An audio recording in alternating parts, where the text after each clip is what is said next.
Halo. Maka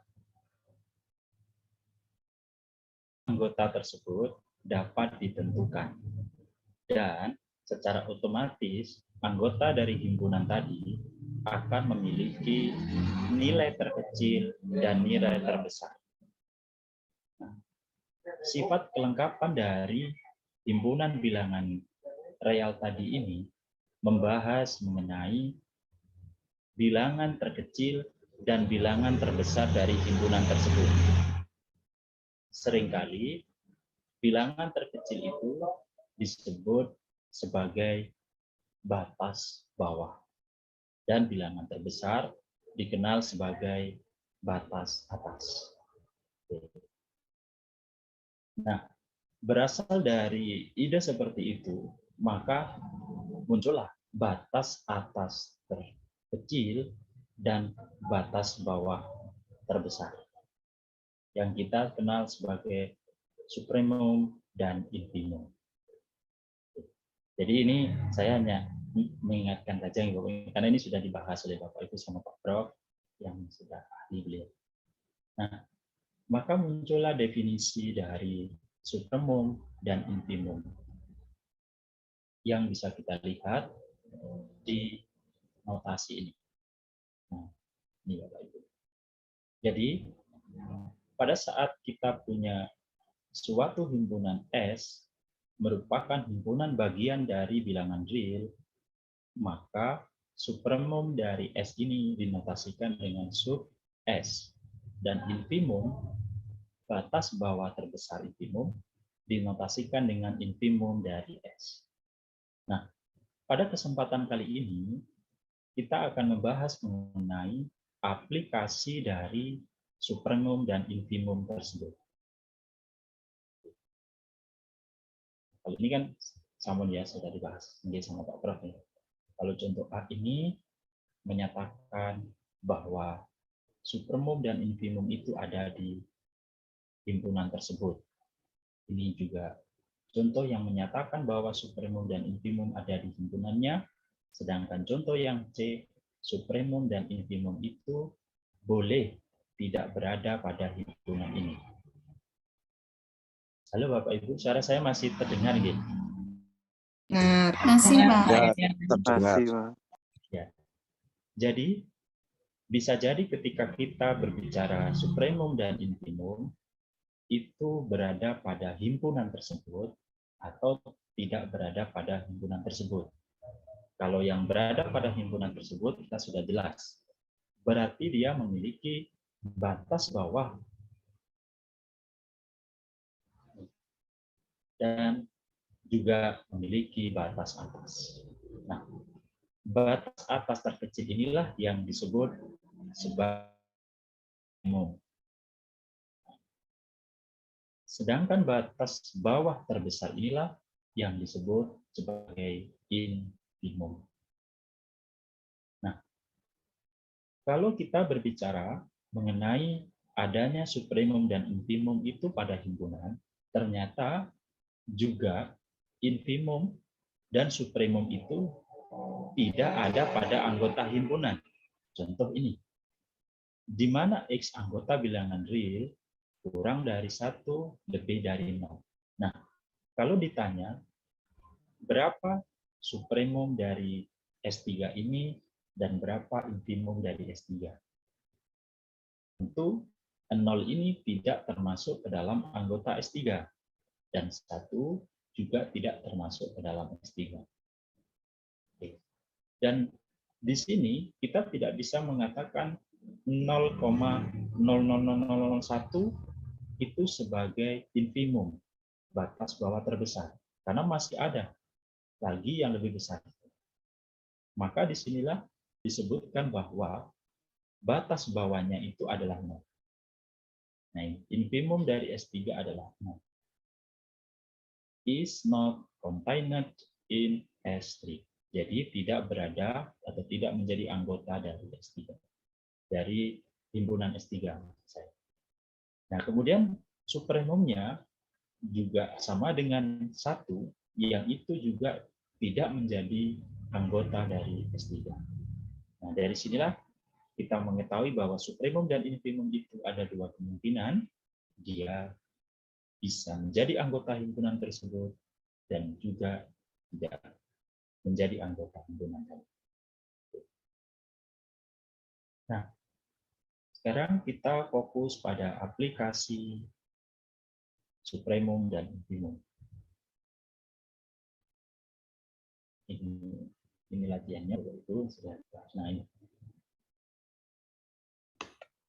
Berangkat dari definisi supremum dan infimum, aplikasi supremum atau application of the supremum property, yaitu aplikasi dari sifat-sifat supremum, itu ada 5.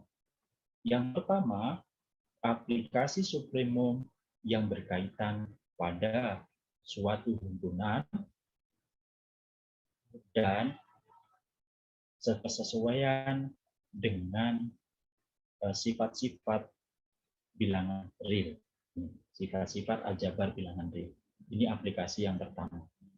Jadi, it is an important fact that the taking suprema and infima offset is compatible with the algebraic properties of R. Nah, ini adalah suatu fakta penting bahwa mengambil suprema dan infima dari himpunan-himpunan adalah sesuai atau kompatibel dengan sifat-sifat aljabar pada himpunan bilangan real. Nah, tentu sifat-sifat aljabar pada himpunan bilangan real ini sudah kita bahas pada pertemuan, yaitu bagian 2. Aplikasi yang pertama akan kita bahas di sini. Aplikasi yang kedua terkait dengan infimum dan supremum adalah pada fungsi. Seperti apa ketika kita akan menerapkan supremum dan infimum ini pada suatu fungsi? Aplikasi yang kedua. Nah, kemudian aplikasi yang ketiga, penerapan supremum ini memunculkan the Archimedean property atau sifat-sifat Archimedes. Jadi bagaimana sifat Archimedes ini keterkaitannya dengan supremum dan infimum. Yang keempat adalah berkaitan dengan eksistensi of square root, yaitu keberadaan akar 2. Dan yang keempat, keberadaan akar 3. Nah, yang kelima adalah berkaitan dengan densitas dari bilangan rasional dalam bilangan himpunan bilangan real. Jadi itulah 5 materi yang akan kita bahas mengenai aplikasi supremum dan infimum. Kita mulai dari membahas yang pertama.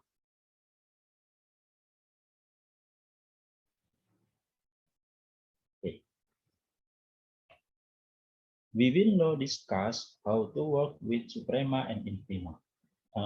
Sebelum kita membahas aplikasi lebih lanjut, Bapak Ibu ada yang tahu perbedaan suprema dan infima, supremum dan infimum? Apakah ini sama atau berbeda, Bapak Ibu?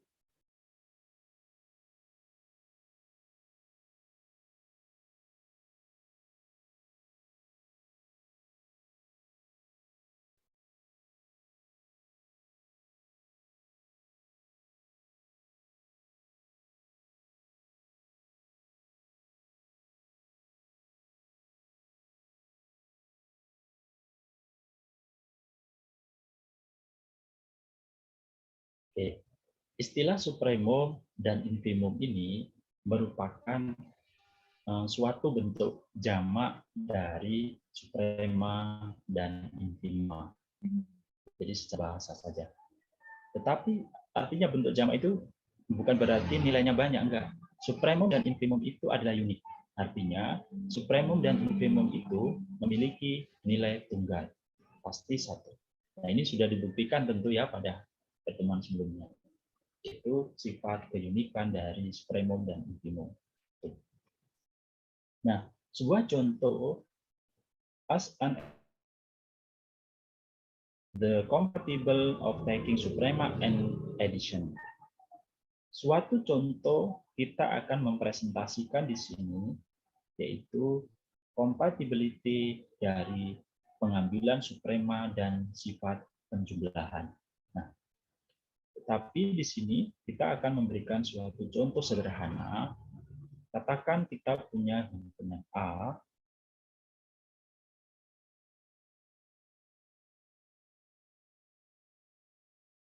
satu, dua, tiga.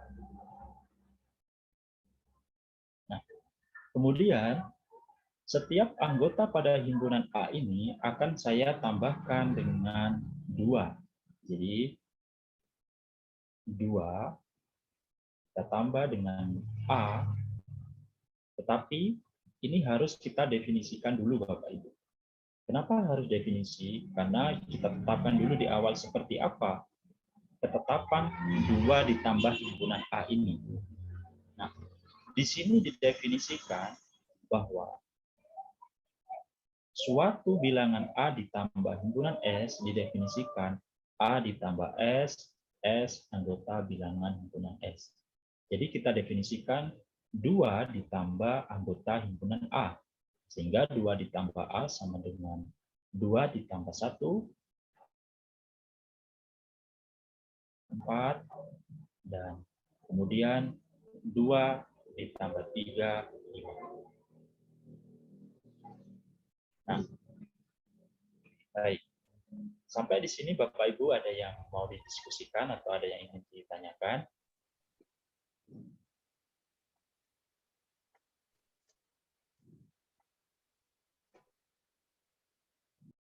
Oke, baik. Kita lanjut. Nah, kemudian kalau kita akan bertanya, berapa supremum dan infimum dari himpunan A ini?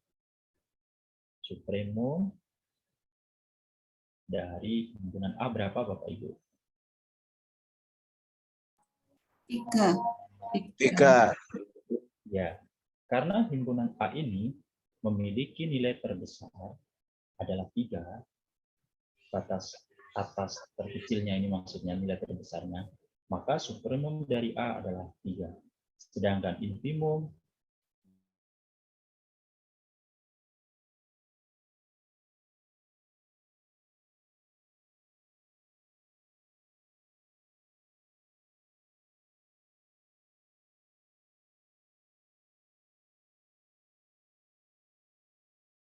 Supremumnya 5, infimumnya 3.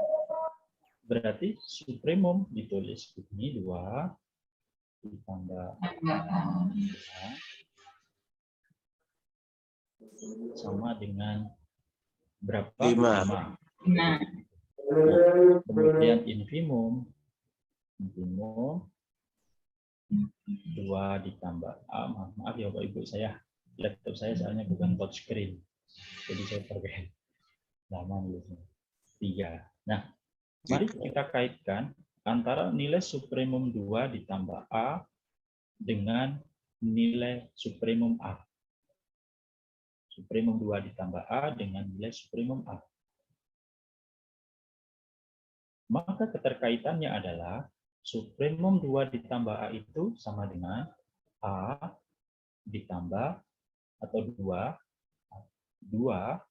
ditambah supremum, dan begini ya Bapak Ibu. Halo? Ya, supremum.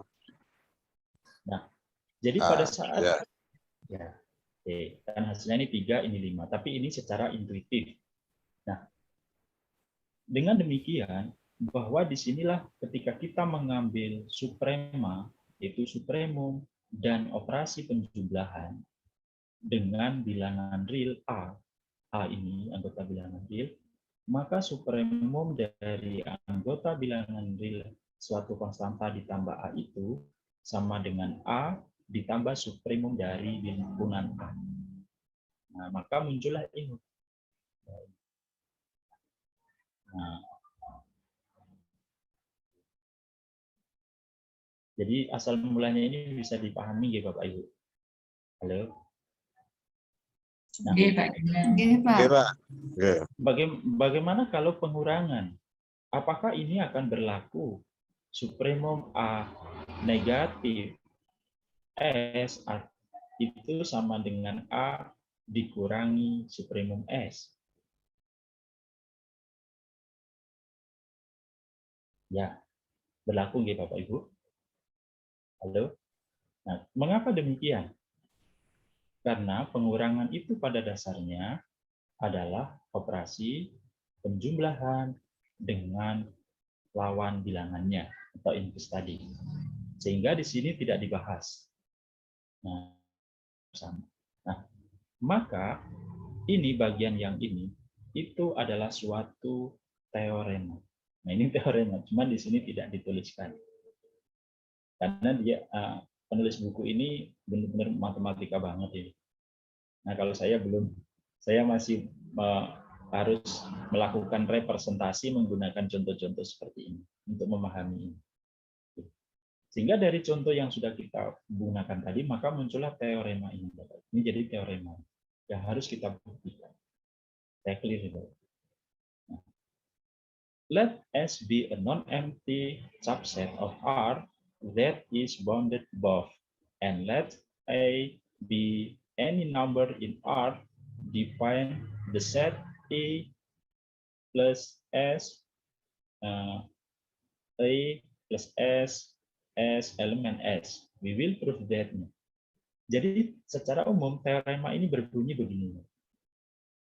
Misalkan S adalah himpunan bagian yang tak kosong dari R, terbatas di atas. Jadi S itu adalah himpunan bagian yang tak kosong dari R dan terbatas di atas. Dan misalkan A adalah sembarang bilangan real. Didefinisikan bahwa himpunan A ditambah S itu adalah A ditambah S, di mana syaratnya S adalah merupakan anggota dari himpunan S. Maka berlaku, nah, jadi sebelum kata will, we will prove that, di sini adalah kata tulisannya adalah then atau maka berlaku supremum A ditambah S itu sama dengan A ditambah supremum S. Nah, maka ini buktinya, Bapak Ibu.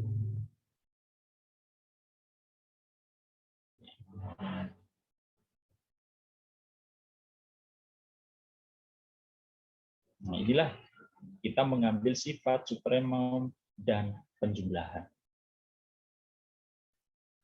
Oke. Kita misalkan bahwa U adalah supremum dari S. Berdasarkan definisi supremum pada bagian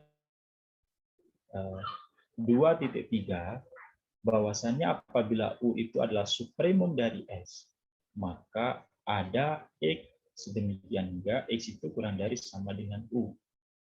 Karena U untuk semua X anggota bilangan S. Bagaimana Bapak Ibu?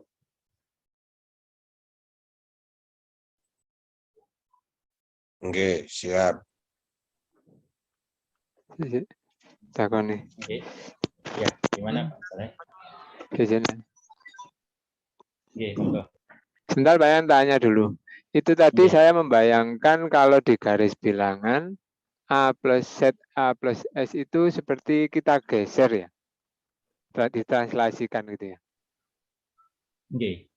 Oh, Jadi, ya, jadi kalau kita menggunakan suatu garis bilangan, ini adalah batasnya dan ini batas, kita katakan ini adalah himpunan S. Ini adalah batas bawah, batas atas. Anggota himpunan S akan kita tambah dengan bilangan real A. Berarti ini akan kita tambah ke kanan. Karena apa? Karena di sini adalah positif A. Bagaimana kalau kita kurangi dengan A?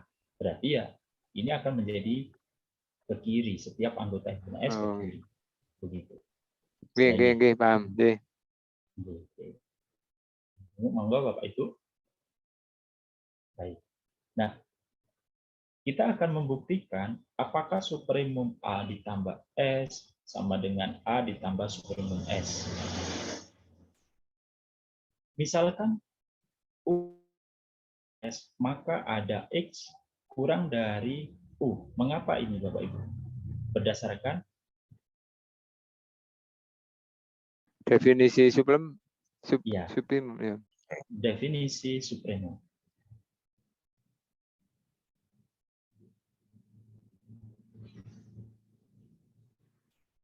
Nah, untuk semua X anggota S. Kemudian, so that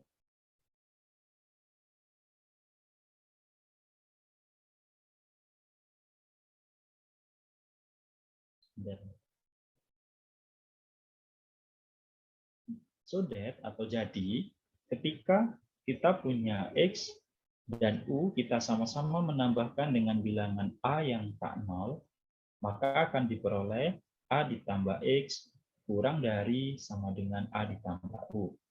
Nah, ini ya Bapak Ibu, ini adalah berdasarkan pada sifat-sifat bilangan real. Yaitu jika X-nya itu kurang dari A, maka apabila kedua ditambahkan, pasti A ditambah X kurang dari A ditambah U. Nah, dengan demikian, A ditambah U ini merupakan is an upper bound for the set A plus S.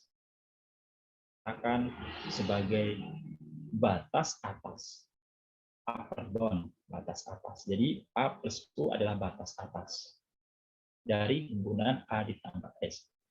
Consequently, we have supremum A ditambah S pasti kurang dari sama dengan A ditambah U berdasarkan definisi supremum. Oke.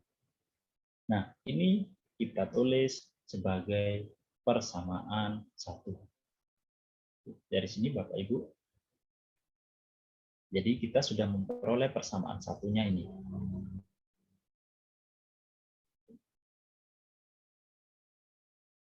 Berikutnya sekarang, now if V is any upper bound of the set A plus S. Sekarang, jika V adalah sembarang batas atas dari himpunan A ditambah S, maka A ditambah X itu pasti kurang dari sama dengan V.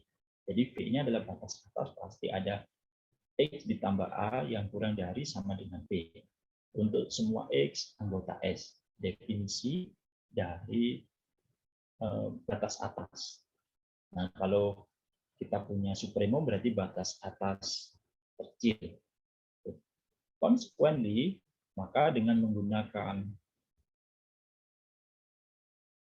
kesetaraan atau ekuivalen, yaitu diperolehlah X kurang dari sama dengan V dikurangi A.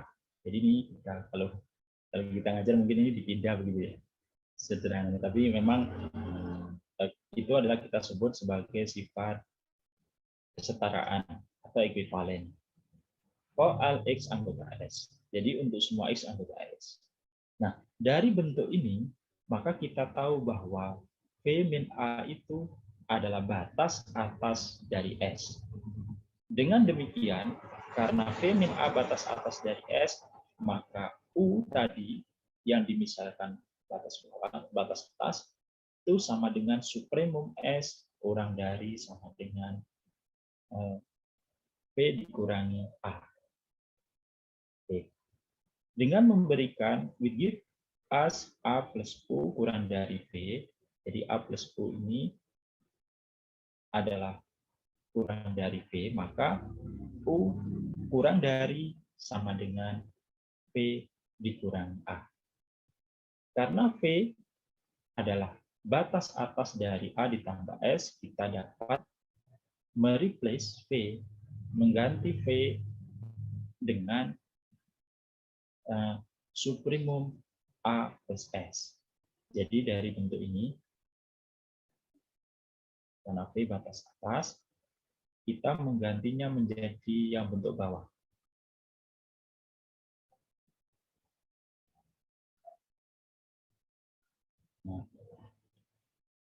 Dengan demikian, maka diperoleh ini merupakan persamaan dua.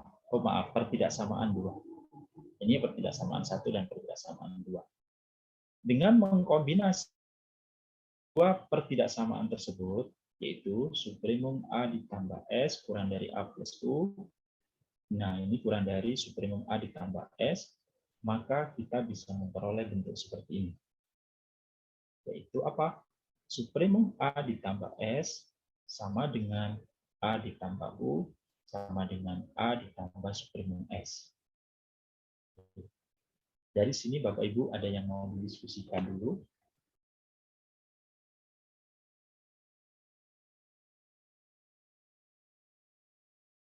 Halo?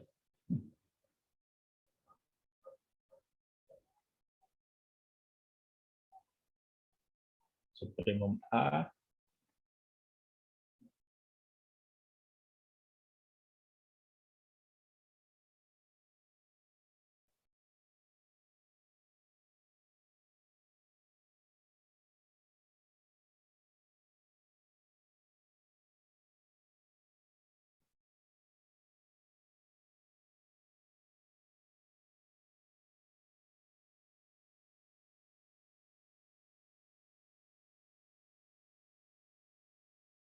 Halo Bapak Ibu?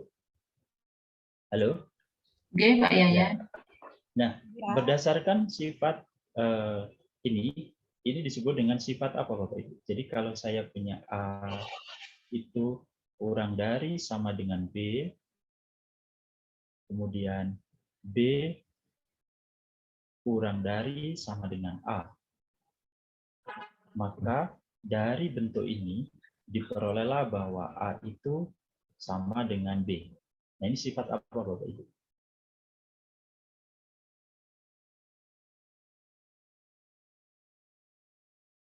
Trikotomi ya? Ya, nah ya, benar, trikotomi. Nah, yang sudah kita bahas. Oke. Sehingga dari sini, ini juga menggunakan sifat trikotomi itu tadi, maka diperolehlah supremum A ditambah S sama dengan A ditambah U. Halo? Oke. Halo?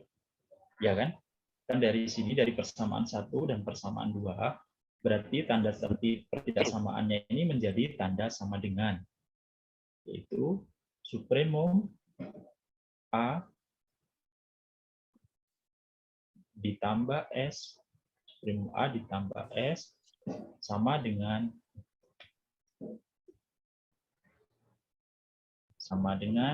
A ditambah U. Nah, kemudian, kenapa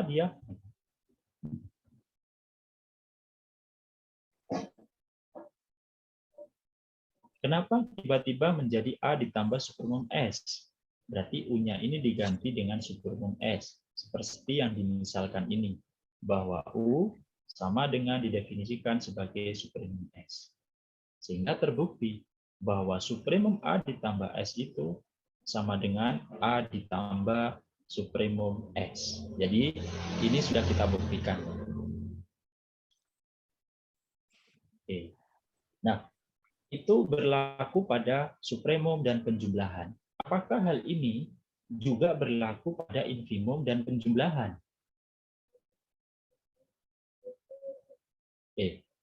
Secara intuitif kita akan menjawab ya. Berarti melalui teorema kedua, tapi di buku ini tidak dibahas. Nah, cuman di buku ini hanya dikatakan begini. Di bagian terakhir ini, nah ini. For similar relationship between the suprema and infima of set and the operation of addition and multiplication, see the exercise. Jadi, dengan hubungan yang sama antara suprema dan infima dari himpunan dan operasi penjumlahan dan perkalian, kita bisa melihat pada latihan. Nah, jadi infimum suprema, karena di sini hanya membahas supremum saja, secara otomatis akan berlaku juga pada infimum. Jadi kalau kita punya A ditambah S didefinisikan A ditambah S anggota S, maka akan berlaku infimum A ditambah S sama dengan A ditambah infimum dari S. Itu perluasan dari buku ini. Makanya buku ini dijuluki sebagai pengantar Introduction to Real Analysis, di mana kita akan menganalisis lebih jauh banyak materi.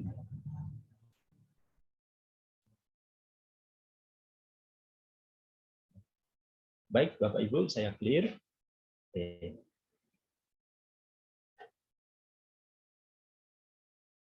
Berikutnya, bagaimana dengan multiplication?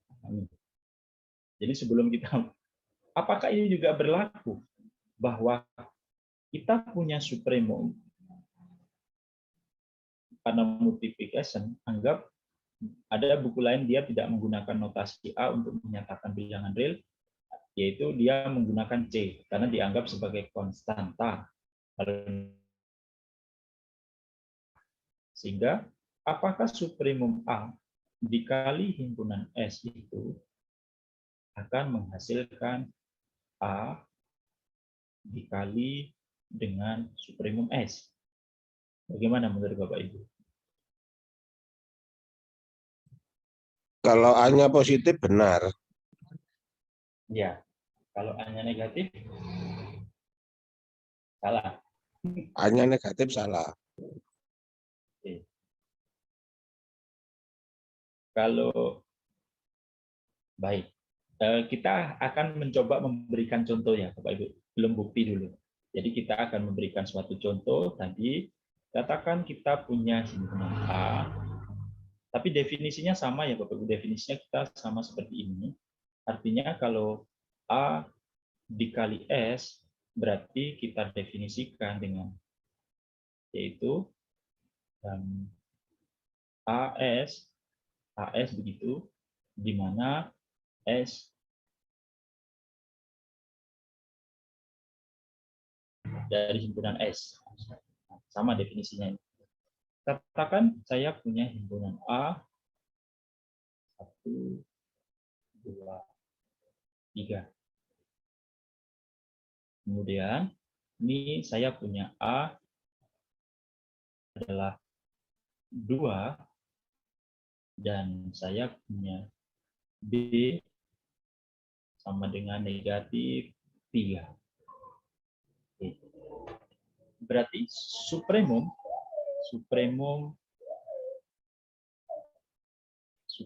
dari 2A berapa Bapak Ibu? Supremum dari 2. 6. 6. 2 kali 3. Ya, 2 kali 3 sama dengan 6. Kemudian kalau supremum dari negatif 3A berapa Bapak Ibu?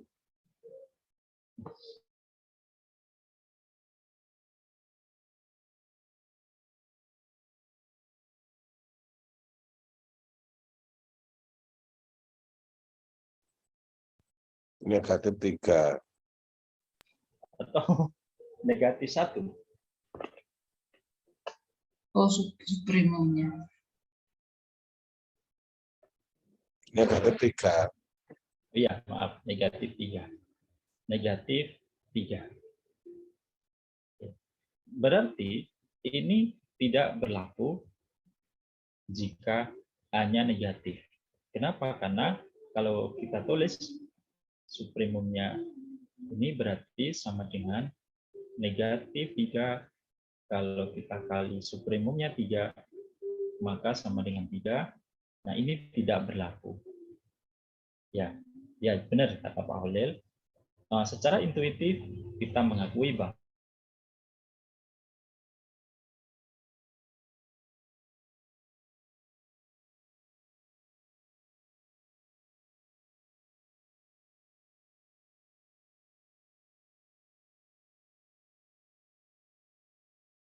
S sama dengan A dikali supremum S. Oke. Nah, kalau kita lihat dari sini, Kalau pengalinya adalah negatif, berarti kita memperoleh supremum itu sama dengan supremum min 3A sama dengan yaitu min 3 dikali infimum dari A.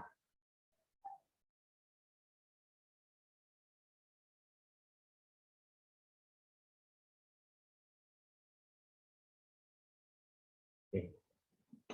Nah, jadi itulah aplikasi yang pertama yang kita pelajari mengenai aplikasi supremum dan infimum pada pengambilan suatu himpunan dengan operasi penjumlahan dan operasi perkalian. Oke. Lanjut ya. Nggih, Pak. Oke, lanjut. Oke. Jadi itulah aplikasi supremum dan infimum pada operasi penjumlahan dan perkalian. Nah, tetapi ini nanti dibuktikan. Ini juga harus dibuktikan. Pembuktiannya bagaimana? Pembuktiannya sama seperti yang ini. Jadi kita sama dengan yang ini, cuman perbedaannya adalah di sini tidak lagi ditambah, tetapi kita kali.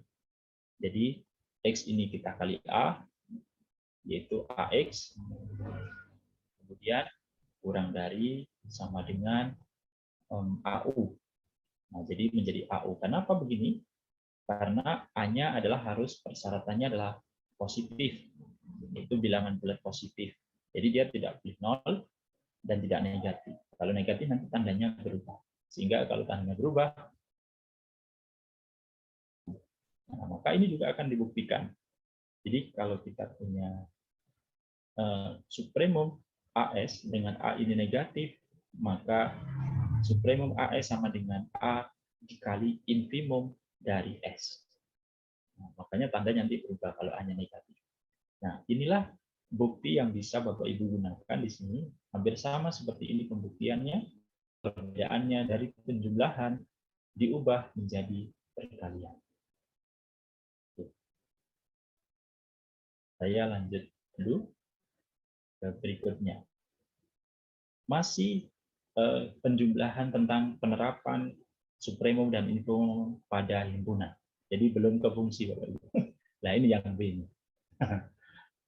Yang B adalah kita melibatkan dua himpunan. Kalau tadi kan kita hanya melibatkan satu himpunan, yaitu suatu himpunan yang apabila dikalikan atau ditambahkan dengan suatu bilangan real tertentu, maka kita bisa menentukan supremum dan infimum.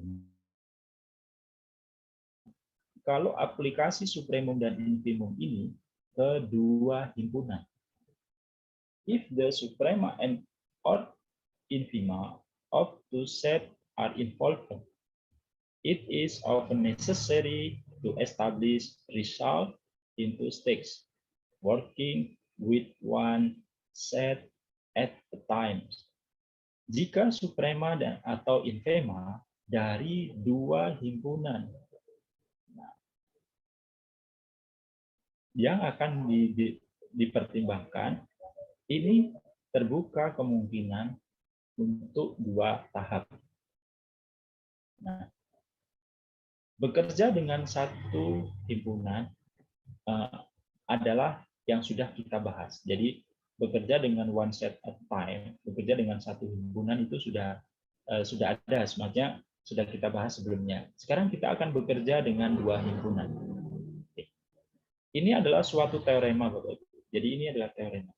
Nah, sebelum muncul teorema seperti biasa, kita akan mengilustrasikan suatu contoh.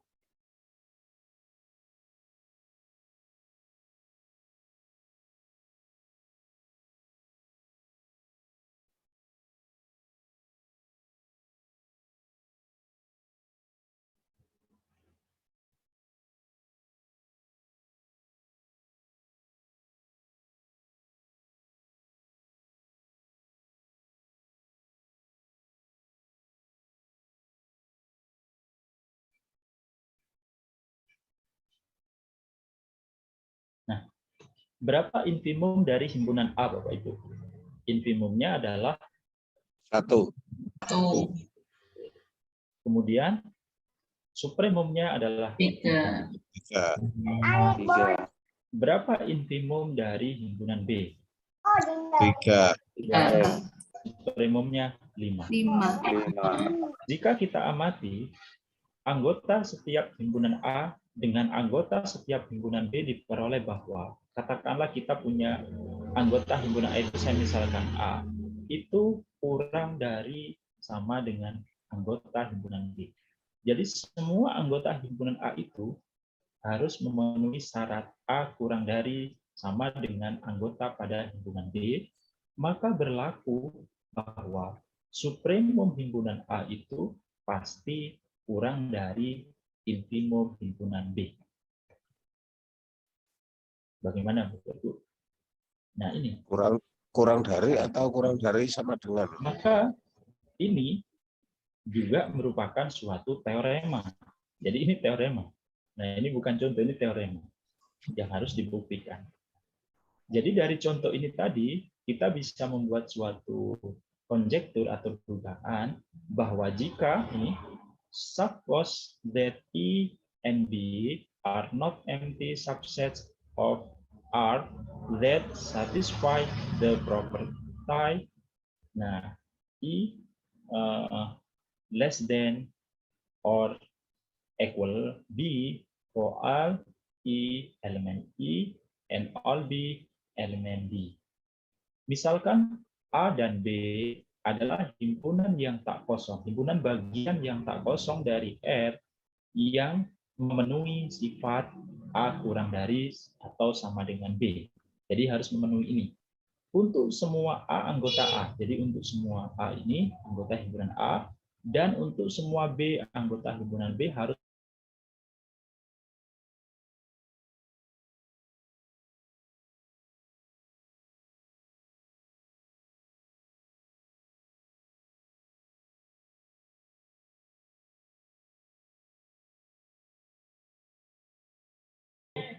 mengambil supremum dengan sifat penjumlahan. Teorema kedua mengambil infimum dengan sifat perkalian. Nah, itu bisa dilanjutkan. Kita kembangkan teorema ketiga, yaitu mengambil infimumnya tadi supremumnya, mengambil infimumnya dengan sifat penjumlahan dan mengambil infimumnya dengan sifat perkaliannya. Itu yang di atas tadi, Bapak Ibu.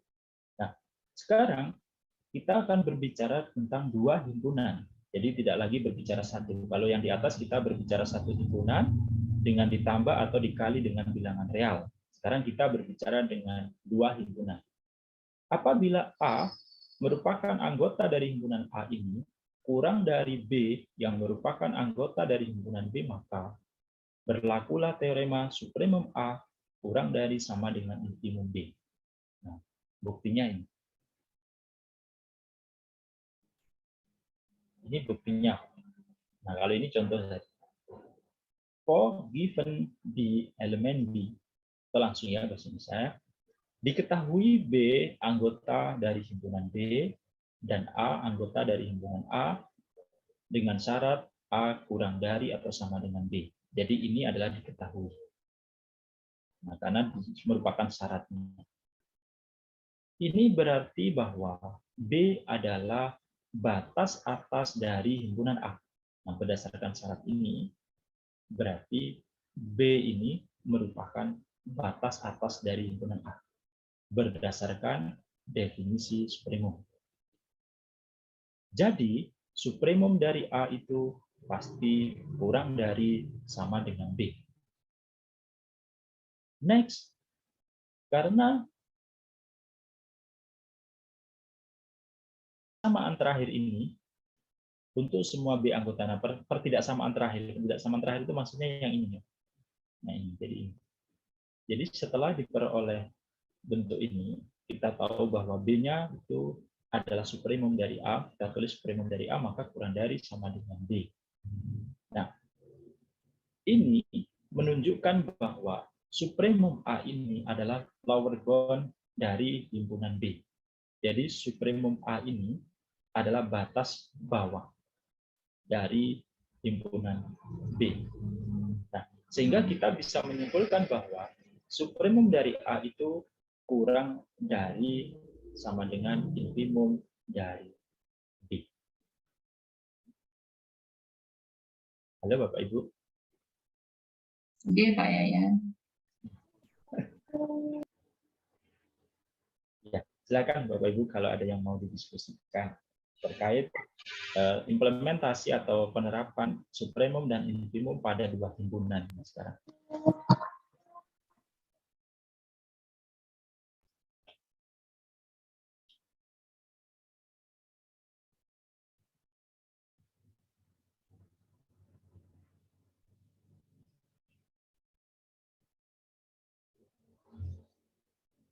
Oke. Nah, ini jika syaratnya adalah A kurang dari sama dengan B. Bagaimana kalau syaratnya ini dibalik, A lebih dari sama dengan B? Itu juga akan memunculkan teorema baru. Nah, itulah cara berpikir matematika. Nah, kemudian saya lanjutkan, masih kita berbicara dua himpunan. Masih berbicara dua himpunan. A dengan B kita tahu seperti ini. Kalau saya akan menambahkan sekarang A ditambah B. Berapa supremum dari A ditambah B dan infimum dari A ditambah B, Bapak Ibu?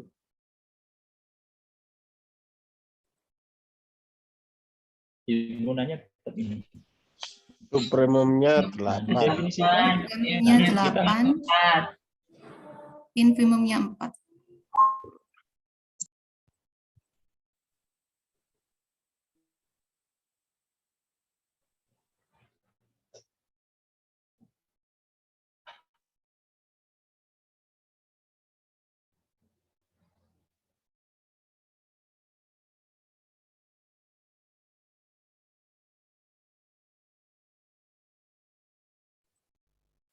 Pak Yayan suaranya hilang.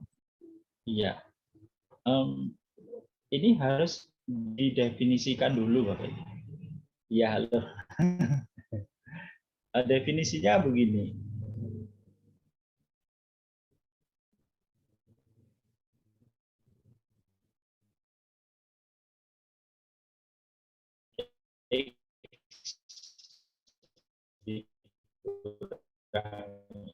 X ditambah Y infimum upper bound. Infimum A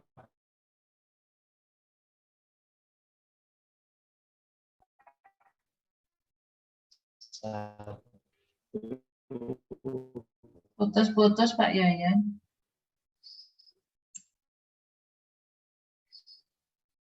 infimum A ditambah infimum B. Infimum supremum. Kita definisikan dulu ya. Halo? Halo? Iya, iya Terus Pak. Pak Yayan tadi. Kita dengar putus-putus Pak Yayan. Ya, sampun. Nah, kita harus mendefinisikan A ditambah B, Bapak Ibu. Oke, sampun ya. Sudah jelas ya? Halo? Oke, sampun. Oke. Ampun.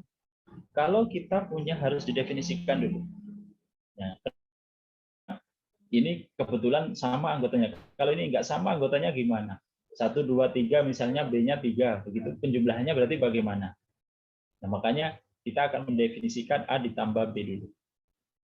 A ditambah B itu didefinisikan dengan A ditambah B sedemikian hingga A itu merupakan anggota dari A dan B merupakan anggota dari B.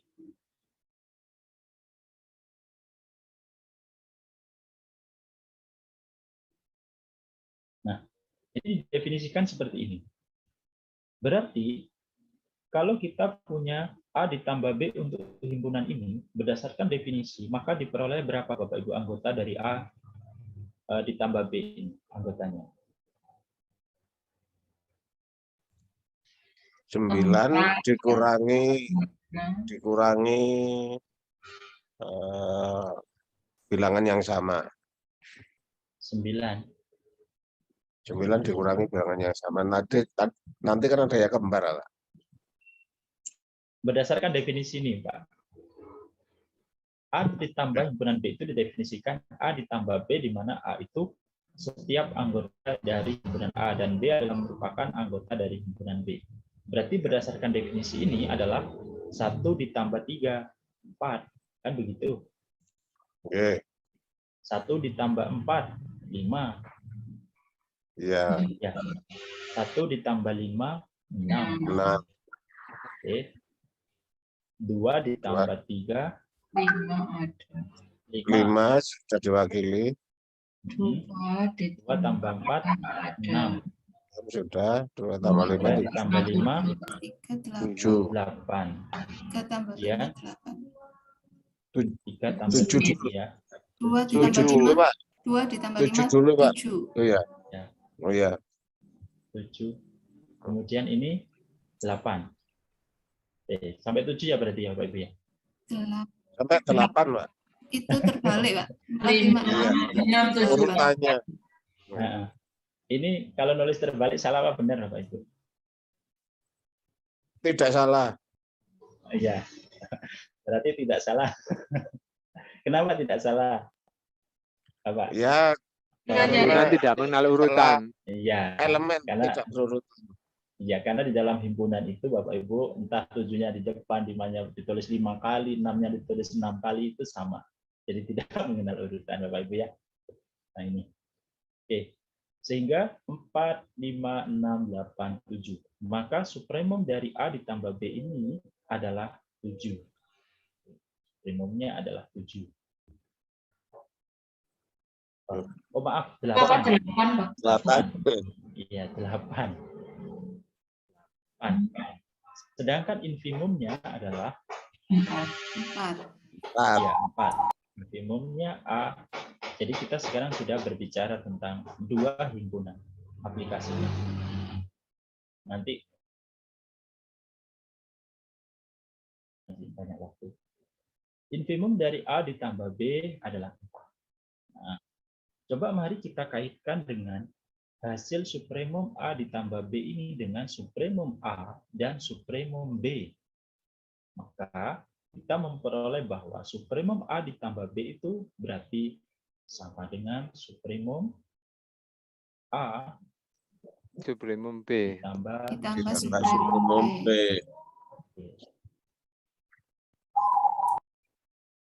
Nah, bagaimana dengan infimum? Apakah juga berlaku Bapak Ibu? Berlaku Iya. juga. Berlaku. Sehingga kalau infimum A ditambah B berarti sama dengan infimum A Ditambah infimum B. infimum B.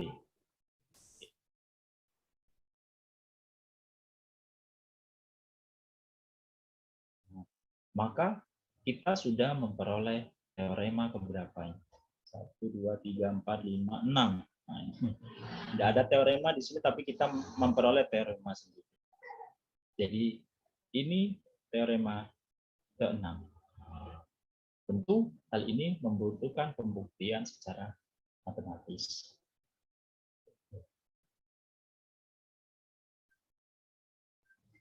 Nah, silakan Bapak Ibu kalau ada yang mau ditanyakan lagi.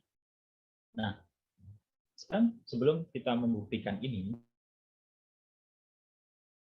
jika kita punya himpunan A dikurangi dengan himpunan B,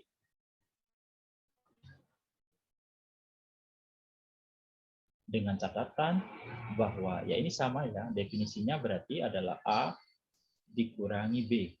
Nah, ini definisinya.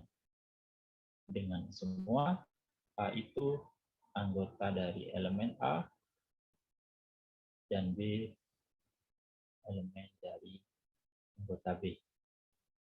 Apakah ini akan berlaku juga teorema ini menjadi A min B? Apakah sama supremum A dikurangi supremum B? Infimum A dikurangi B, apakah sama dengan infimum A dikurangi infimum B? Sama. Tidak, sepertinya tidak. Tidak. Kalau plus min sama.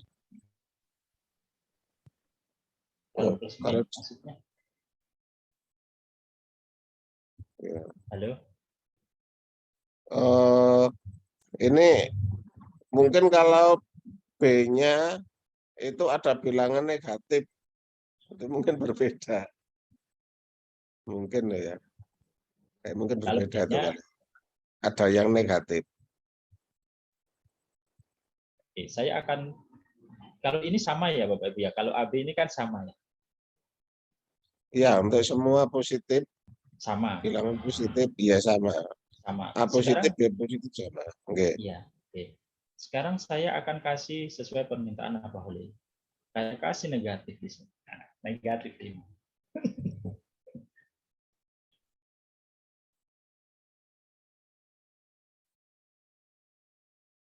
Ya. Untuk apa namanya operasi penjumlahan ini berlaku. Tapi Iya, untuk yang kedua tadi yang pengurangan, tidak berlaku.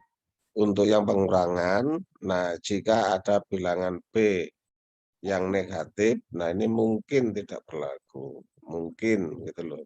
Jadi Ya, ada tidak semua tidak berlaku untuk semua itu tidak. Jadi untuk apa ya, pokoknya ada lah, ada B negatif sehingga tidak berlaku. sehingga kalau A min B, maka tidak berlaku supremum A min B itu sama dengan supremum A dikurangi supremum B. Oke Pak. Ya. Nah, coba dari sini Pak. Apakah berapa supremum dari ini? Supremum dari A. Negatif 5 di B itu apa memenuhi A kurang dari atau sama dengan B, Pak? Kalau negatif 5-nya di B. Yang ini. Yang ini ya, Pak.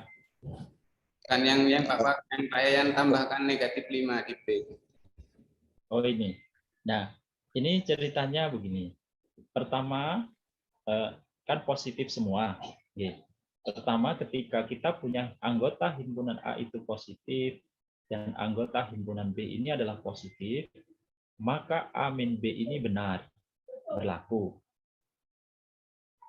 Ya, tidak tahu ini dari Abah Holil tadi, begitu. Nah, tapi kita buktikan dulu, kita beri contoh dulu, berarti 1 kurangi 3, 1 kurangi 4, 1 kurangi 5. Nanti di data tentukan supremum dan infimumnya. Nah, kemudian kita ternyata ada pemikiran intuitif kita bahwa itu tidak berlaku jika salah satu anggota dari himpunan A atau himpunan B itu negatif. Maka kita coba saja dulu, kasih saja negatif begitu. Nah, kira-kira berlaku apa enggak yang ini? Supremum A min B begitu. Bentar Pak Yayan, itu Iya. A sama B itu kan anggotanya sudah jelas itu. Kenapa kok masih ada jika begini, jika begitu? Maksudnya itu kan A sudah jelas 1, 2, 3, B 3, 4, 5 gitu kan. Kenapa Iya. ada kemungkinan kok negatif baru gitu? Iya, benar. Jadi begini, kalau dari pemikiran kita, Pak Holil tadi, ini benar. Jadi sifat saya tulis ya, sifatnya ya. Kalau yang pertama kan sudah ini. Tapi ini Bapak Ibu harus membuktikan ya secara matematis nanti. Kita akan, apakah hal ini akan berlaku untuk pengurangan? Apakah pengurangan itu akan berlaku kalau supremum dari A min B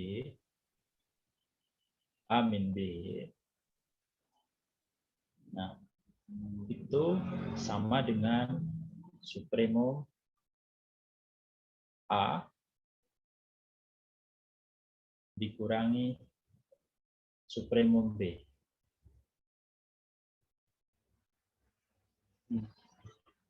Ini gitu.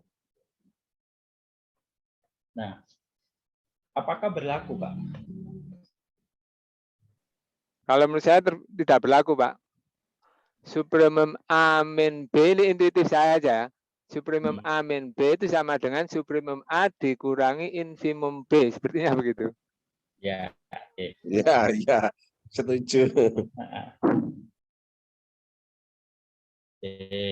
Nah, bagus. Nah, jadi makanya kita kayak ini kan kita sudah menemukan teorema keberapa ini? Teorema ke-6. Sekarang kita akan menemukan teorema untuk yang A min B. Apakah akan berlaku seperti pertanyaannya? Tidak, Tidak. tidak Nah, berlaku. bagaimana kita akan menunjukkan bahwa ini tidak berlaku? Yang berlaku seperti apa?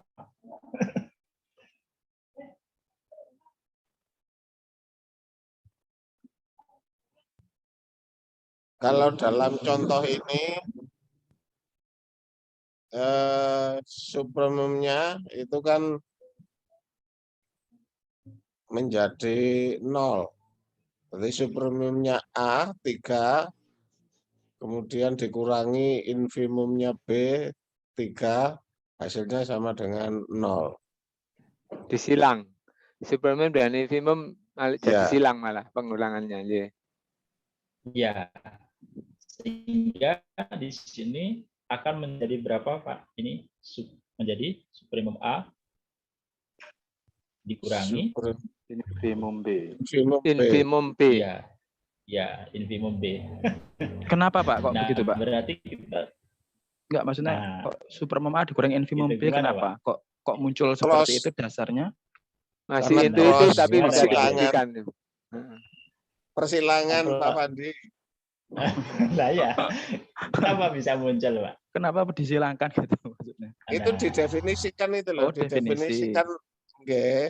A min B artinya apa definisinya itu loh. Jadi dikurangkan kepada semuanya. Jadi 1 kurangi 3, 1 kurangi 4, 1 kurangi 5, 2 kurangi 3, 2 kurangi 4, 25, 3 kurangi 3, 3 kurangi 4, 3 kurangi 5 itu Pak Pandi. Siap, Ya. Kalau terkecil kan berarti paling kecil dikurangi paling besar itu jadi terkecil. Kalau ya, baca benar. biasanya ya. Nah, jadi ternyata ini tidak berlaku, Bapak Ibu. Nah, ini tidak berlaku. Hanya berlaku pada penjumlahan ini saja. Tetapi berlakunya adalah supremum A dikurangi B itu sama dengan supremum A dikurangi infimum B. Halo? Nggih. Bisa dipahami, nggih? Nah, ini dari sini, dari intuitif kita, masih belum matematis ya Bapak Ibu. Jadi, saya memberikan contoh sederhana ini, kemudian dicari A min B-nya. Kan kalau kita sudah menemukan A plus B kan ini. Sekarang kita akan mencari A min B. Nah, setelah kita cari A min B ada berapa saja di situ. Nah, ini Bapak Ibu, kita cari di situ nanti anggotanya ada apa saja. 1 kurangi 3, 1 kurangi 4, 1 kurangi 5, 2 kurangi 3, 2 kurangi 4, 2 kurangi 5, 3 kurangi 3, 3 kurangi 4, 3 kurangi 5. Nah, nanti pasti di sini ada apa saja anggotanya sehingga ketemulah supremum dari A min B itu ternyata sama dengan supremum A dikurangi infimum B. Sebentar Pak Yayan, itu kalau supremum A kurangi B itu kan tadi sama dengan supremum A itu kan 5 ya tadi ya. Dikurangi Nah, ini supremum A-nya berapa ini? 3, Pak. supremum oh iya 3 Ya, kurangi 3. infimum B. 3 kurangi 3 0 nggih. infimum B-nya ya 3. Oh. Nah, bener nggak? Nah. Bener nggak? Ini berapa sih anggotanya? 1 kurangi negatif. 1 kurangi 3 kan berarti negatif 2. 2. Negatif 2. 2 kurangi 3 Negatif negatif 1. 0. Oke. 0. 0. Kemudian 1 kurangi Negatif 3. negatif. Ya, saya tulis saja ya Bu Bapak ya. Bapak Ibu yang TP. Negatif 3. Negatif 4. Negatif 4. Lalu negatif Ini negatif 4 sudah. 3, negatif 4. Kemudian yang ini berapa? Habis Bapak Ibu sudah? Saya tidak menghitung. Oke. Oke. Dia terakhir negatif 4. Ya, oke. Di antara ini berarti supremumnya adalah 0. Nah, ternyata supremumnya diperoleh dari supremum kurangi infimum B, Infimum yaitu B. 0. maka teorema 7 kita dapatkan. Nah, kemudian apakah supremum A min B? Apakah ini juga berlaku untuk infimum A min B? Apakah ini juga berlaku dengan infimum A min B? Tidak. Nah, berlaku bagaimana, Pak? Ini kritis. Infimum A min A B min B. sama dengan infimum A dikurangi supremum B. Infimum A dikurangi supremum B. Benar. Jadi ini infimum A dikurangi.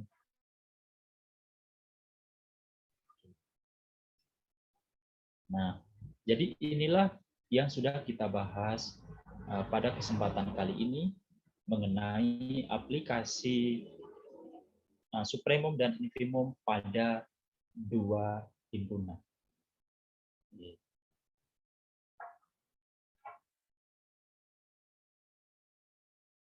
Nah, silakan Bapak Ibu kalau ada yang ingin mau didiskusikan. Untuk pembuktiannya ini ada nanti, tapi saya belum selesai menulis bukunya.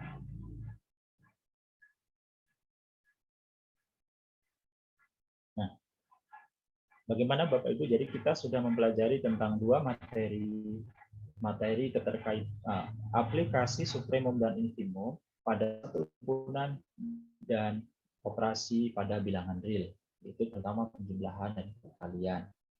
Kemudian aplikasi supremum dan infimum pada dua himpunan. Sekarang kita akan melanjutkan pada aplikasi supremum dan infimum pada fungsi. Semoga Bapak Ibu kalau sebelum kita lanjut ke fungsi ada yang mau didiskusikan lagi. Enggak. Nah, bagaimana kalau ini nanti, Pak? Muncul lagi ini nanti, ya apa? Perkalian A kali B.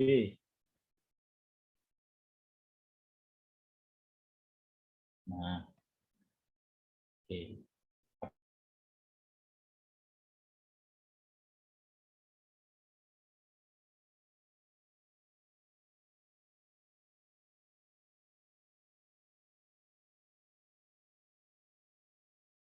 Isinya itu yang sudah ditetapkan adalah menggunakan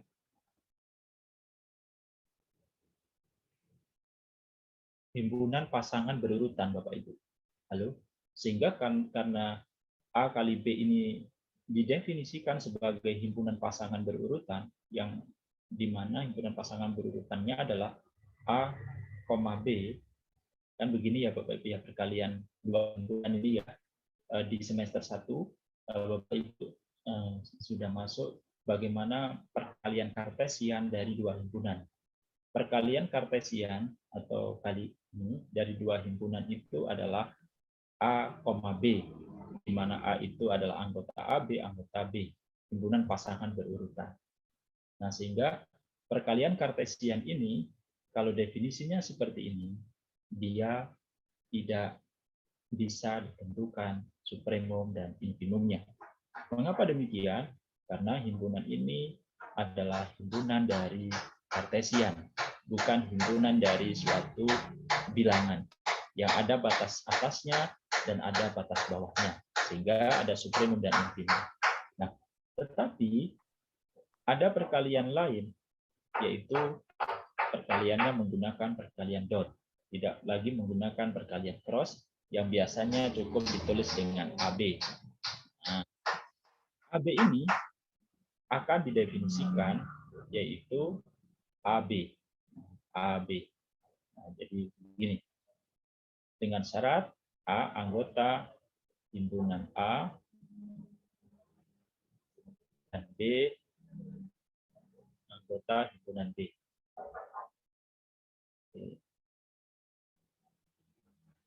Nah, bagaimana? Apakah supremum A dan B?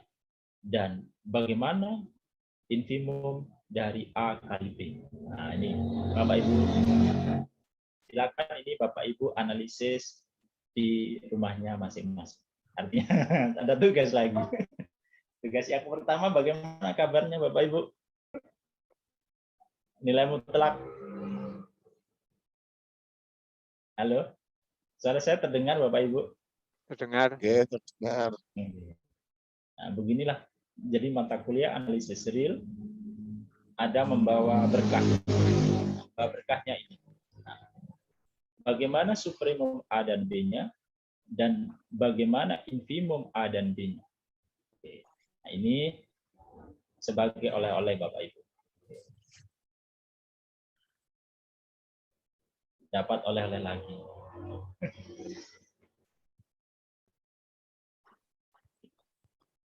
Baik, ada yang mau didiskusikan Bapak Ibu, monggo. Ini Pak Iya. Yan, Oke. mungkin kalau salah satu himpunan A atau himpunan B menyeberangi 0, itu kan bingung nanti. Jadi mungkin A Positif. itu ada apa? Ada Positif negatif, semua. ada 0, ada negatif begitu. Nah itu kan nanti kan bisa berbalik itu kalau perkalian itu Berbalik. kan, iya kan bisa nekuk-nekuk gitu loh. Gimana Pak Alim? Neko-neko gimana? Nah apa namanya, infimumnya itu nanti kalau dikalikan nanti kan bisa di tengah jadinya, tidak jadi di infimum, tidak jadi di supremum. Ya, ini katanya Pak Holil ada yang nekuk-nekuk nanti. Nah itu Pak Holil yang perlu dianalisis nekuk-nekuknya itu. Ketemunya apakah seperti ini ataukah berbeda dari yang lain? Oke. Nah ini nekuk-nekuknya nanti dianalisis. Namanya kita belajar mengenai analisis real. Oke. Halo? Oke, Pak. Iya, Pak. Oke. Baik. Sekarang mari kita lanjutkan mengenai aplikasi. Masih ada waktu ya Bapak Ibu ya. Kita sampai jam 16.30 sampai 16.30. Sekarang kita masuk kepada aplikasi supremum dan infimum pada fungsi. Nah, pada fungsi. Saya clear ini, Bapak Ibu. Seperti apa aplikasi supremum dan infimum pada fungsi ini? Tadi kita sudah bahas aplikasi supremum dan infimum pada satu himpunan dan operasi hitung bilangan real, kemudian pada dua himpunan, sekarang pada fungsi. Saya mulai dari yang sederhana dulu Bapak Ibu. Jadi saya sederhana dulu. Katakan saya punya suatu bilangan. Ini sebentar.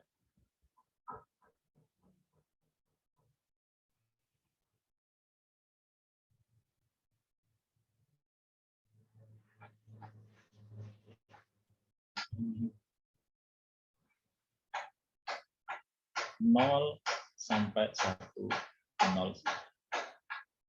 Nah, ini adalah anggota bilangan real ya, anggota bilangan real.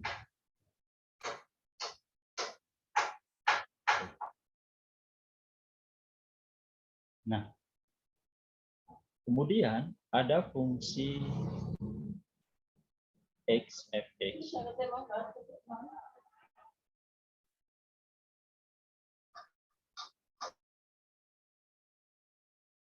Didefinisikan dengan 2x. Kemudian saya punya fungsi gx. Kita sudah berbicara fungsi. Ini adalah f ya. Ini adalah fungsi yang memetakan dari ini anggota bilangan real ke bilangan real.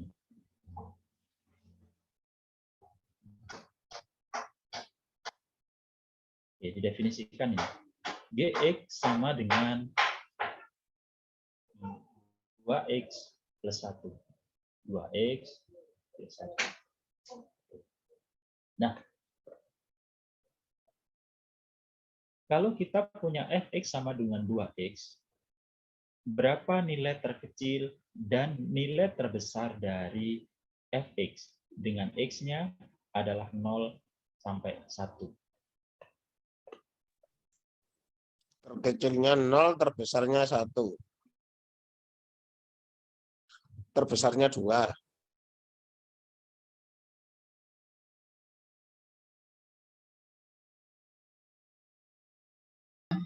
Kita punya 1 ya, 1 ini menjadi 2. Nah, apa yang dimaksud dengan supremum dan infimum dari fungsi itu? Nah, itu yang perlu kita definisikan. Apa yang dimaksud dari supremum dan infimum dari fungsi?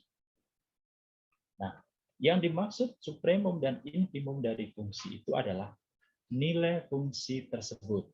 Pada saat nilai fungsi tersebut itu merupakan nilai terkecil, seperti 0 ini, maka ini menjadi apa Bapak Ibu? Infimum. Ya, Infimum. ini menjadi infimum. Infimum dari fungsi f. Nah, biasanya ditulis begini, infimum dari fungsi f, fx. Infimum dari fungsi fx. Nah, di bagian bawah ini adalah domainnya biasanya. Domainnya apa di situ? Yaitu bilangan antara 0 sampai 1.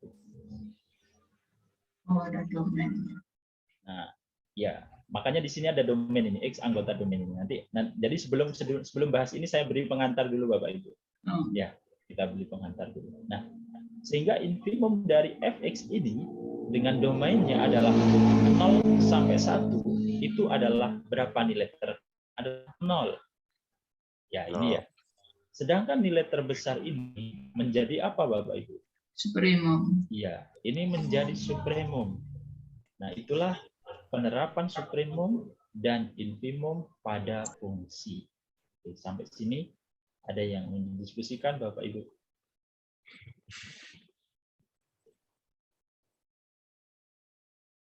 Nah,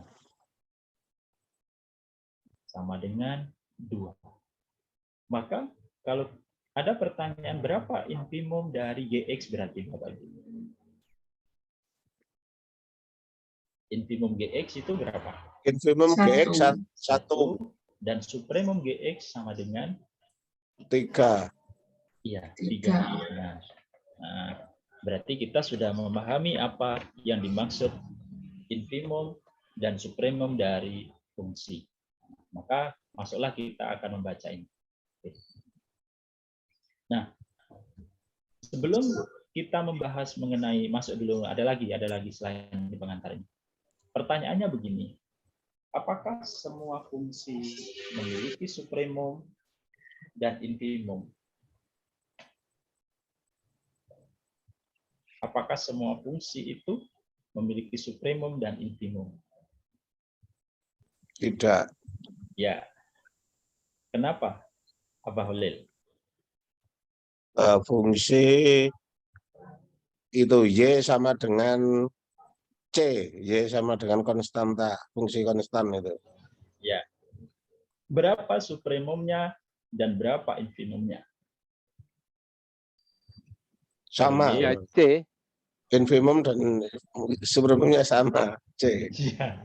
Berarti ada kan? Halo? Tidak Ya. ada. Tidak ada, Pak ya? Kalau saya punya fungsi fx begini, oke. Dia didefinisikan sebagai fungsi konstan, katakanlah 3. Berapa infimum dan berapa supremumnya? 3. 3 atau tidak ada?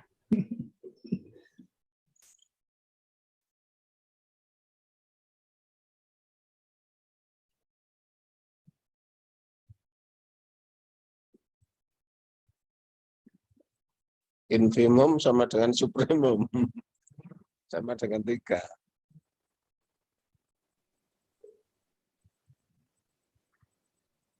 Oke, baik. Mengapa, Pak Soleh, 3 ini? Supremum dan Karena infimumnya mengapa? 3 kurang dari sama dengan semua anggota daerah hasil. Ya. Jadi nilainya dia tidak memiliki yang tiga ini adalah merupakan supremum atau infimum. Nah, berdasarkan apa? Berdasarkan ini. Coba kita masuk ke sini. We say that F is bounded if it is bounded above and below. This equivalent to saying that the exists the element R such that absolute value of fx less than or equal b for all x element b. Kita katakan bahwa f adalah terbatas jika terbatas atas dan terbatas bawah ini ekuivalen dengan keberadaan b elemen R sedemikian hingga fx itu kurang dari atau sama dengan b. Jadi dia terbatas atas dan juga terbatas bawah. Nah, bagaimana kalau kita hanya punya fx sama dengan 3? Apakah ini terbatas atas? Apakah ini terbatas bawah? Halo?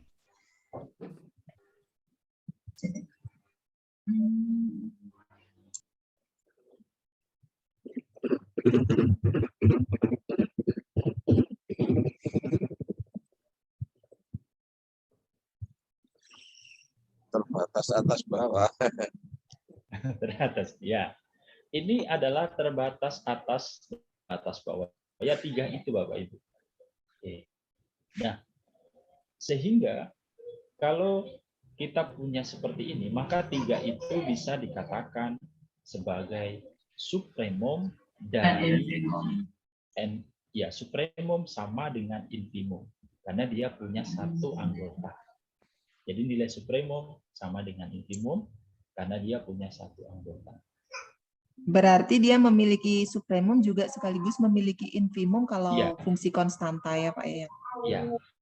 Jadi dia adalah terbatas atas karena dan juga terbatas bawah. Artinya dia hanya memiliki satu anggota. Contohnya kalau kita punya himpunan, kita kembali ke himpunan karena konsep supremum infimum kan mulai dari himpunan ya Bapak Ibu. Nggih. Kita katakanlah punya A, itu himpunannya dia hanya punya satu. Berapa supremum dan infimumnya? Satu. Jadi disitulah supremum A sama dengan infimum A. Kalau dia punya satu anggota. Iya. Pikir saya tidak memiliki supremum juga tidak memiliki infimum. Bagaimana kosong? Nah, berapa supremum dan infimumnya? Nah, yang ini tidak punya. Tidak ada. Dia tidak punya karena tidak punya anggota. Maka supremum dan infimum dari himpunan kosong itu adalah 0. Oke. Tidak ada begitu. Nah, sekarang bagaimana kalau kita punya himpunan A itu adalah titik-titik begini, kemudian min 2, min 1, karena himpunan bulat, bilangan bulat. Berapa supremum dan infimumnya, Bapak Ibu? Tidak ada. Tidak terdefinisi. Sehingga nggak ada. Supremum dan infimumnya adalah tidak terhingga. Nah, biasanya kalau himpunan yang tak berhingga itu infimum dari himpunan bilangan asli atau bilangan bulat dan lain sebagainya yang dia tidak terhingga maka dinyatakan dengan negatif tak terhingga. Tak terhingga. Nah, sedangkan supremumnya dari himpunan bilangan bulat berarti biasanya dinyatakan dengan tak terhingga. Nah, begini. Itu adalah supremum. supremum dari bilangan Z, katakanlah yang tidak terhingga.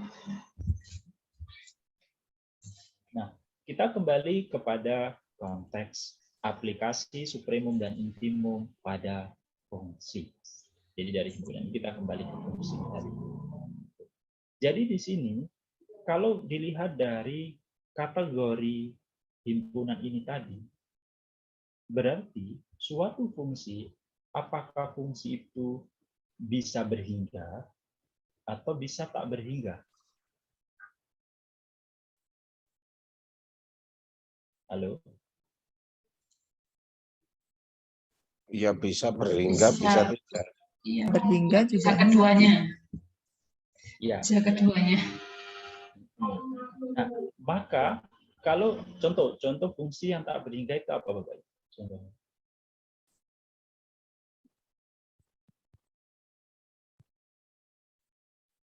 Ya fx sama dengan x itu juga tak berhingga. Ya benar, fx sama dengan x. Itu kalau x-nya kan bilangan real gitu. Kemudian fx sama dengan x pangkat 2, itu x-nya anggota bilangan bulat atau x-nya anggota bilangan asli dan sebagainya. Itu maka di situ supremumnya itu adalah tak hingga, infimumnya adalah negatif tak hingga. Baik. Nah, berarti dari sinilah kita sudah memahami tentang aplikasi supremum dan infimum pada suatu fungsi. Halo. Ya. Halo. Sekarang barulah di situ di example di sini. Example itu sebenarnya membahas mengenai teorema. Jadi di buku ini nggak ada contoh-contoh, hanya pengantar saja, pengantar. Saya kasih pengantar Bapak Ibu, kemudian kita masuk ke sini sekarang. Okay. The idea of upper bound and lower bound is applied to function by considering the range of a function. Ide dari batas atas dan batas bawah ini adalah mengaplikasikan ke fungsi dengan mempertimbangkan range, nah, yaitu daerah hasil, ya, atau nilai ini tadi. Nah ini, jadi aplikasinya itu adalah pada nilai ini, yaitu kalau dia nilai dari fungsi itu adalah paling kecil, itu disebut sebagai infimum dari fungsi tadi, seperti ini. Kalau nilai itu adalah merupakan nilai paling besar, maka itu disebut sebagai supremum. Makanya di situ. Jadi ide batas atas dan batas bawah untuk pengaplikasian pada fungsi ini adalah dengan melihat range dari fungsi atau daerah hasil. Contohnya ini. Give a function f d to r, we say that f is bound above. Diberikan suatu fungsi f yang memetakan dari D domain ke bilangan R, kita katakan bahwa f ini adalah terbatas di atas jika himpunan FD yang anggotanya fx demikian hingga x anggota bilangan D domain ini adalah terbatas di atas di R. Nah, dan ada himpunan B anggota R sedemikian hingga fx kurang dari B untuk setiap x anggota D. Hal yang sama juga fungsi f terbatas di bawah untuk himpunan fd terbatas di bawah. Kita katakan kedua himpunan itu terbatas jika terbatas bawah dan terbatas atas. Nah, the following example illustrates how to work with suprema and infima of function. Berikut ini merupakan ilustrasi contoh bagaimana bekerja dengan suprema dan infima dari suatu fungsi. Tapi ini sebenarnya bukan contoh ini dalam buku ini Bapak Ibu. Ini adalah teorema ini. Jadi contohnya di sini pasti contoh. Oke, saya lihat dulu. Nah, jadi kita sudah memahami yang dimaksud dengan penerapan supremum dan infimum pada fungsi. Nah, maka berlakulah teorema-teorema berikut ini Bapak Ibu. Yaitu kayak kita punya tadi begini. Fx itu sama dengan 2x. 2x. Nah, kita punya domainnya adalah mulai dari 0 sampai 1. Nah, ini dipetakan ke himpunan bilangan real.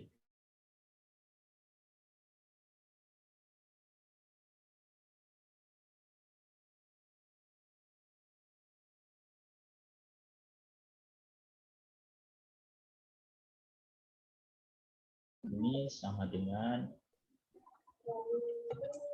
2x plus 2. Oke. Nah, apakah semua nilai fx dari x 0 sampai 1 ini kurang dari atau sama dengan gx, Bapak Ibu? Halo? G kurang dari sama dengan GX. Ya kan? Kalau kita punya F0, maka di situ akan diperoleh 0. F1, 0. maka 1. Oh, 2. 2. Kemudian kalau G 0, 2. Ya. 2. Yang G 4. G1, 4. Nah, ternyata dari sini kita sudah memperoleh apabila suatu fungsi fx ini, di mana fungsi fx itu nilainya kurang dari atau sama dengan gx, maka berlaku apa Bapak Ibu? Supremum fx itu? Supremum fx Supremum fx dari plus sama gx sama dengan supremum fx ditambah supremum gx. Oke. Nah, maka dari sini diperolehlah suatu teorema sederhana ini, Bapak Ibu. Nah, ini. Ya, jika fx itu kurang dari sama dengan si, tapi dengan ini misalkan dulu ya. Suppose that f and g are real value function with common domain D anggota subset of R, we assume that f and g are bounded. Misalkan f dan g adalah nilai fungsi-fungsi dari nilai bilangan real dengan domainnya, domain secara umum adalah D. Domain itu adalah merupakan himpunan bagian dari R, bahwa f dan g adalah terbatas. Jadi diasumsikan dulu f dan g terbatas. Mengapa kok diasumsikan f dan g terbatas, Bapak Ibu? Kalau tidak terbatas, nanti jadinya tidak punya supremum atau infimum. Kenapa? Karena supremum dan infimumnya nanti adalah tak berhingga. Jadi diasumsikan terbatas agar dia bisa memiliki supremum atau infimum. Nah, maka jika fx kurang dari sama dengan gx untuk semua x anggota D, nah ini tadi yang kita berikan contoh tadi ini, then maka supremum fd pasti kurang dari supremum dd yang ditulis dalam bentuk ini. Jadi ini supremumnya adalah 2 dan ini adalah supremumnya adalah 4. Nah, jadi kalau semua di mana fx-nya kurang dari sama dengan gx, pasti supremum fx itu kurang dari sama dengan gx. Nah, bagaimana kita membuktikan ini? Pembuktian ada di bagian bawah. Nah, itu contohnya.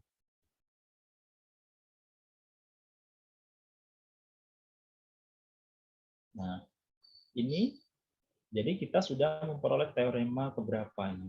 Teorema ke-9 pada sore hari ini. Sudah banyak teorema yang diperoleh. We first note that fx kurang dari sama dengan gx, maka gx ini akan menjadi supremumnya. Kurang dari sama dengan gd. Ini berimplikasi bahwa supremum gd adalah batas atas dari fungsi D. Dengan demikian, supremum fd kurang dari supremum GD. Nah, kembali lagi ke sini. Ini adalah menggunakan definisi supremum. Monggo Bapak Ibu, kalau ada yang mau kita diskusikan. Contohnya ini.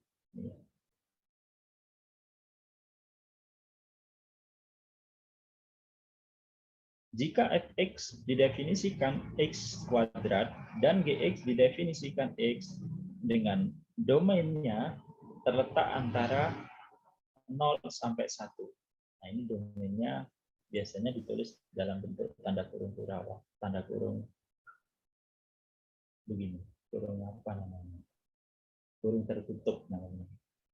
Berarti 0 dan 1-nya itu ikut. Tapi kalau menggunakan kurung ini namanya kurung apa Bapak Ibu? Halo? Ini namanya kurung terbuka.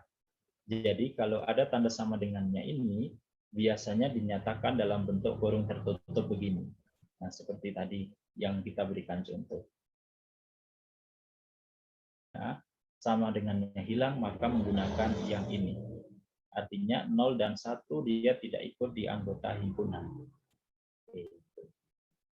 Nah, ini menyatakan selang bilangan. Jadi kalau di himpunan pasangan berurutan ya pakai ini. Tapi ini konsepnya kalau diterapkan dalam suatu himpunan yang selang bilangan seperti ini, berarti artinya 0 dan 1 itu ikut, yang ini. Kalau yang ini 0 dan 1 tidak.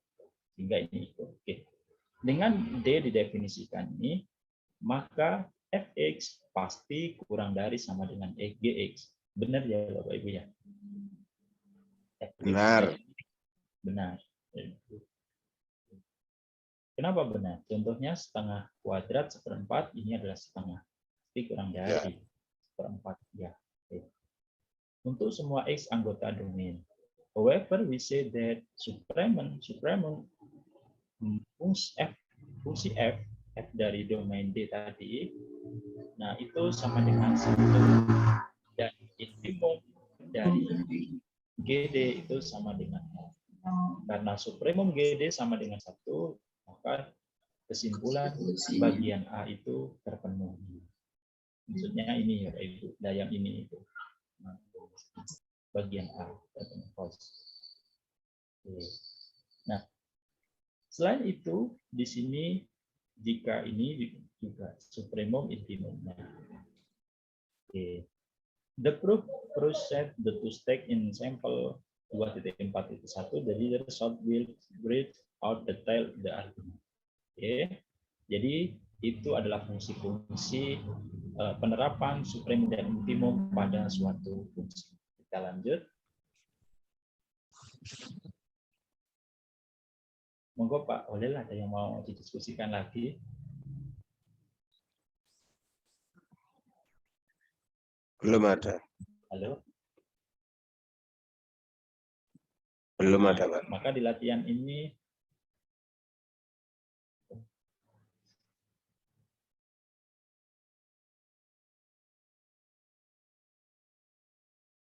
nah ini. Oke, ini. Tunjukkan bahwa supremum ini sama dengan 1. Benar enggak ini Bapak Ibu? Supremumnya 1 dikurangi 1/n, n anggota bilangan asli itu sama dengan 1.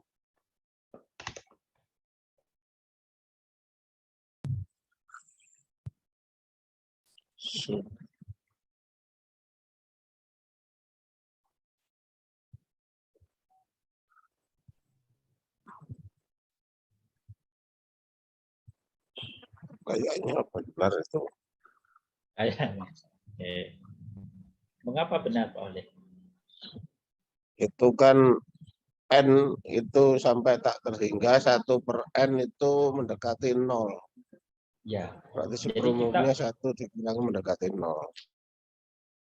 Nah, 1 lebih dari itu. Lebih dari sama dengan 1 min 1/n. Ya. Ada 2 cara di dalam menentukan ini. Cara yang pertama itu kita bisa mendaftar anggotanya terlebih dahulu. Ya, yaitu Berapa anggotanya ini, Pak? 0. Kemudian 1 dikurangi setengah-setengah. 1 dikurangi sepertiga. 2/3. 2/3. 2/3. 3/4. 3/4. 4/5. 4/5. Terus Oke. titik. N-1 per N. N. -1 per N. Ya, benar. Oke. Nah, supremumnya kenapa 1? Padahal di sini 1 tidak ada. Kalau infimumnya jelas ya Bapak Ibu. Infimumnya adalah 0 atas bawah terbesar. Oh, Kalau supremumnya, nah itu. Itu limit N mendekati tak hingga itu.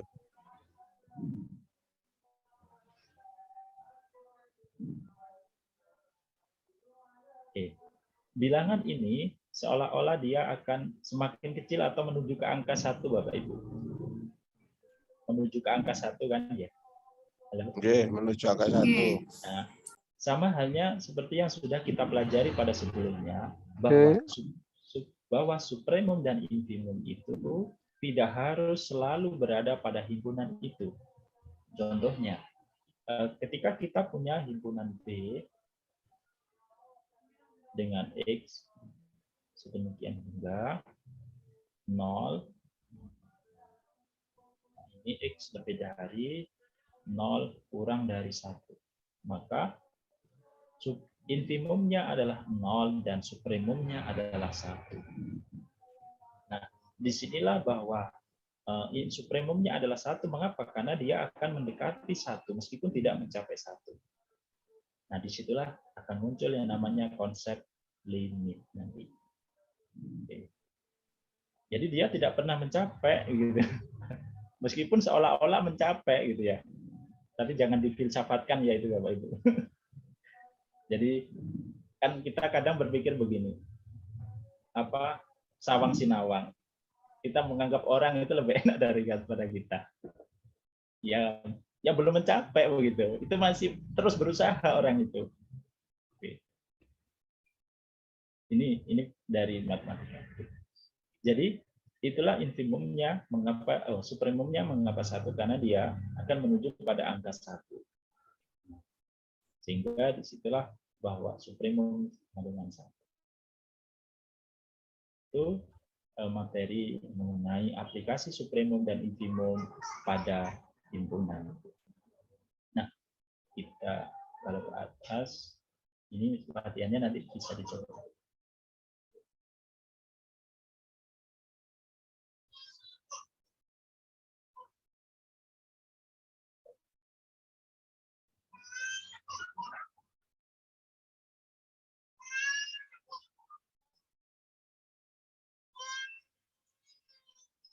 Oke, baik. Sampai sini ada yang mau didiskusikan kembali mengenai 2 aplikasi pada supremum dan infimum ini? Ini waktunya sudah habis ya, Bapak Ibu. Saya tidak sempat membahas Archimedes ini. Kalau nanti pertemuan yang akan datang, kalau ada waktu sedikit saja kita mengulas tentang apa sih sifat Archimedes ini. Nah ini sifat Archimedes ini. Kemudian nanti keberadaan akar 2. Berarti pada kesempatan kali ini cukup sampai sini dulu Bapak Ibu. Saya stop dulu karena waktu. Iya, ada yang mau didiskusikan? Saya share lagi Pak Khalil. Oh, Pak Soleh.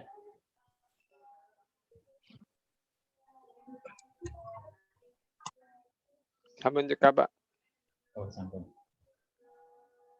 Nah, jadi Bapak Ibu tadi saya kasih oleh-oleh tentang kalian himpunan AB bagaimana mencari supremum dan infimum.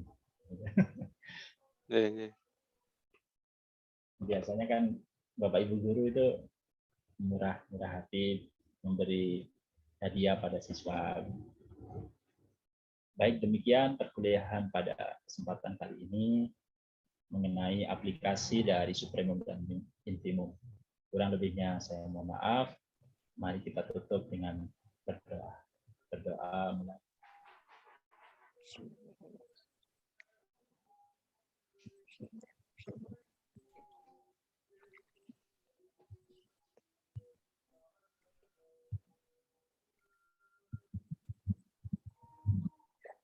Selesai. Terima kasih Bapak Ibu semuanya. Selamat sore semuanya. Saya Iri Wongbo mewakili Assalamualaikum warahmatullahi wabarakatuh. Waalaikumsalam warahmatullahi wabarakatuh. Matur nuwun sangat Pak Yayan. Masa.